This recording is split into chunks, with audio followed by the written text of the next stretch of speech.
தேட்டர்ஸில் run ஆகிட்டுருக்க amigo courage படத்தை பற்றி நம்ம ரிவ்யூ பண்ணலாம் வாங்க. அமிகோ கரேஜ் மாஸ்டர் மகேந்திரன் வந்து பார்த்திங்கன்னா ஒரு மிடில் கிளாஸ் ஃபேமிலி. அவர் வந்து பார்த்திங்கன்னா காலேஜ் முடிச்சுட்டு கிடைச்ச வேலையை செஞ்சு லைஃப் வந்து ஹாப்பியாக ரன் பண்ணிட்டுருக்காரு. அப்படி இருக்கும்போது ஒயின் ஷாப்பில் வந்து பார்த்திங்கன்னா குரு அப்படிங்கிற ஒரு ஆள் கூட வந்து சின்ன பிரச்சனை ஆகுது. அந்த சின்ன பிரச்சனை பெருசாக மாறுது. குருவோட அண்ணா யாருன்னு பார்த்திங்கன்னா முத்து. அந்த முத்து வந்து அந்த ஏரியாவிலே மிகப்பெரிய ரவுடி. நம்ம மாஸ்டர் மகேந்திரன் இந்த முத்துவையும் குருவையும் என்ன பண்ணார், அவரால் அந்த பிரச்சனையில் அவர் வெளியே வந்தாரா இல்லையா அப்படின்னு தான் இந்த படத்தோட மொத்த கதையே.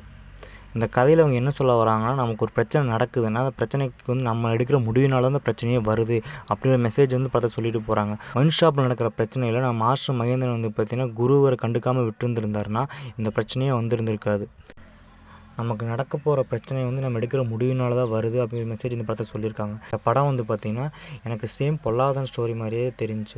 இந்த படம் அந்தளவுக்கு இம்ப்ரெசிவாக இருக்காது. ஒன் டைம் பார்க்கலாம். ஒன் டைம் நீங்கள் தேட்டர்ஸில் போய் கண்டிப்பாக பார்த்துட்டு வரலாம். ஒரு ஆவரேஜ் ஃபிலிமாக தான் இந்த படம் இருக்கும். இந்த படத்தில் வந்து பார்த்திங்கன்னா அடல்ட் கண்டென்ட் முக்கியமாக கிடையவே கிடையாது. ஃபேமிலியோடு கண்டிப்பாக உட்காந்து பார்க்கலாம். கண்டிப்பாக ஃப்ரீயாக இருந்தீங்கன்னா ஒரு டைம் இந்த படத்தை போய் வாட்ச் பண்ணி பாருங்கள். நம்ம அடுத்த வீடியோவில் பார்க்கலாம். பை.